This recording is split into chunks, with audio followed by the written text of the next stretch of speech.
मेरा नाम है हरिया, मैं काम करता हूँ बहुत बढ़िया, खाता हूँ खाना और रोज गाता हूँ गाना। अरे यार, आज तो बहुत देर हो गई। इस खतरनाक जंगल को देखकर तो मेरे हाथ पैर ठंडे हो गए हैं। अगर मैं वक्त पर गांव नहीं पहुंचा तो मालिक बहुत नाराज हो जाएंगे। तभी हरिया को एक आवाज सुनाई देती है। सुनिए हरु जी। अरे, ये आवाज किसने दी?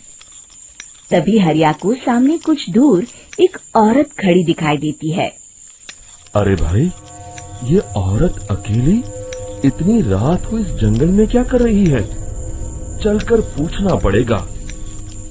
फिर हरिया अपनी बैलगाड़ी उस औरत के सामने लाकर रोक देता है और उससे पूछता है। अरे सुनिए, आप इतनी रात को इस खतरनाक जंगल में अकेली क्या कर रही हैं? तभी वो औरत मीठी आवाज में कहती है, अरे हरु जी, आप आ गए। मैं कब से आपका इंतजार कर रही थी। वैसे तो यहाँ से काफी लोग गुजर चुके हैं, लेकिन मैं खास आपका इंतजार कर रही थी। अच्छा, तुम सच कह रही हो? मुझे तो यकीन नहीं हो रहा है। वो क्या है ना, आज तक किसी ने मुझसे इतने प्यार से बात नहीं की। हाँ हाँ हरु जी, मैं सच कह रही हूँ। अब देर मत करिए और जल्दी से मुझे मेरे घर तक छोड़ दीजिए। हाँ हाँ, कौन सी बड़ी बात है, अभी छोड़ देता हूँ। आप मेरे पीछे बैलगाड़ी में बैठ जाइए और मुझे रास्ता बताते चलिए। फिर वो औरत हरिया की बैलगाड़ी में बैठ जाती है और हरिया बैलगाड़ी हाँकता हुआ आगे चल पड़ता है। फिर उस औरत के बताए हुए रास्ते पर चलते चलते हरिया बैलगाड़ी लेकर एक काली गुफा के आगे आकर रुक जाता है। हरिया उस औरत से पूछता है, हाँ देवी जी, आपका घर कहाँ है? यहाँ तो एक गुफा के अलावा और कुछ नहीं है। तभी अचानक वो औरत हवा में उड़ने लगती है। देखते ही देखते उसका सुंदर रूप एक डरावनी चुड़ैल में बदल जाता है और वो जोर जोर से हंसती है। अरे तू तो एक नंबर का बेवकूफ निकला। तू तो बड़ी आसानी से मेरी बातों में आ गया। अरे मर गया रे, ये तो एक चुड़ैल है।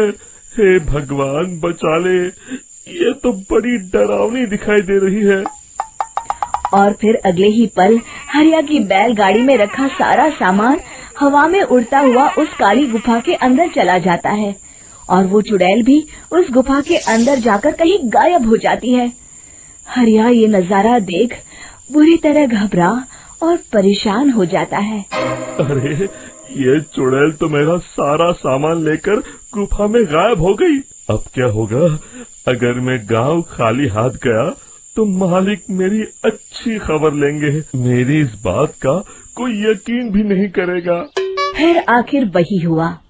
हरिया के मालिक चंपक सेठ को हरिया की किसी भी बात पर रत्ती भर भी यकीन नहीं हुआ। चंपक सेठ को लगा हरिया झूठ बोल रहा है और उसने ही लालच में आकर सारा सामान हड़प कर लिया है।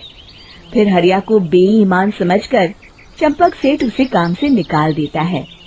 अगले दिन अपनी दुकान में परेशान बैठा चंपक सेठ गुस्से में बड़बड़ाता है। अरे, दुकान में तो सामान बिल्कुल भी नहीं है। अब मुझे ही शहर जाकर सामान लाना होगा। फिर वो अपनी बैलगाड़ी लेकर शहर चला जाता है। शहर से सामान लेकर जब चंपक सेठ वापस गांव लौट रहा होता है, तभी उसे एक आवाज सुनाई देती है। चंपक जी, ओ चंपक जी। अरे, ये तो कोई मेरा नाम लेकर मुझे पुकार रहा है। फिर उस रास्ते में वही औरत खड़ी दिखाई देती है। फिर क्या था, हरिया की तरह चंपक सेठ भी उस औरत के पास अपनी बैलगाड़ी लेकर जाता है और वो भी उसकी चिकनी चुपड़ी बातों के मुंह जाल में फंस जाता है। फिर चुड़ैल उसे भी अपनी गुफा तक ले जाती है और उसका सारा सामान लेकर गुफा में गायब हो जाती है। बेचारा चंपक सेठ लाचार होकर खाली हाथ गांव लौट आता है। फिर ये उस जंगल में रोज की बात हो जाती है। जो कोई भी शहर से कुछ लेकर गांव की तरफ लौटता, वो चुड़ैल उसे बेवकूफ बनाकर उसका सारा सामान लेकर गुफा में गायब हो जाती। एक दिन हरिया एक लकड़हारे को उसी जंगल की तरफ जाते हुए देखता है। फिर हरिया उसे रोकते हुए कहता है, अरे भाई, क्यों अपनी मौत को दावत दे रहे हो?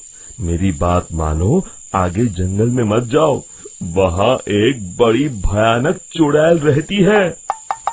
लकड़हारा हरिया की बातों को नजरअंदाज करते हुए कहता है, अरे भाई, मुझे पहले ही बहुत देर हो चुकी है, मुझे जाने दो भाई। शाम तक लकड़ियाँ काट कर शहर के बाजार में बेचना है।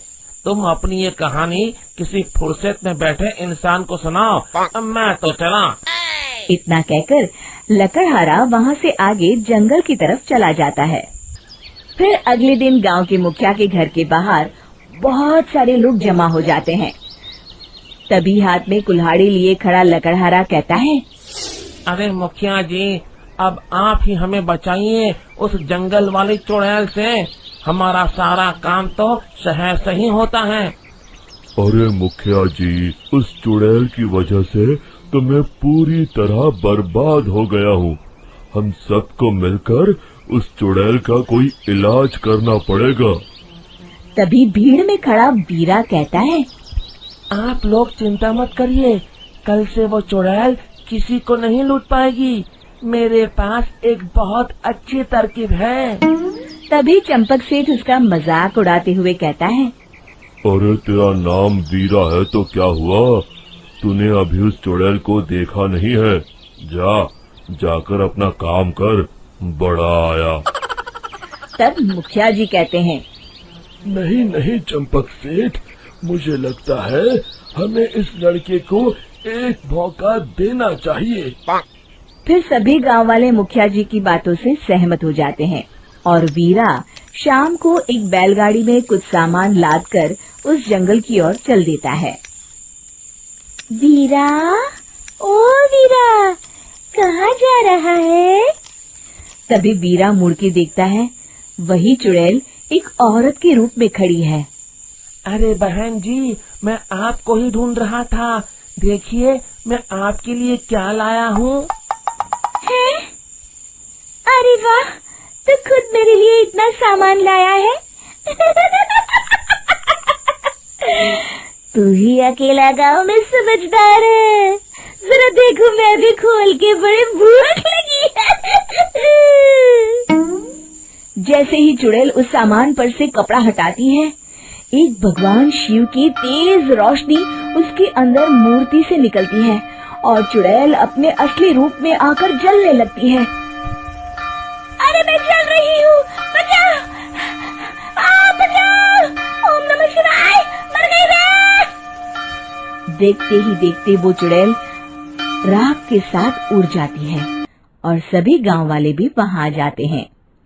शिक्षा बुराई पे सदा अच्छाई की ही जीत होती है।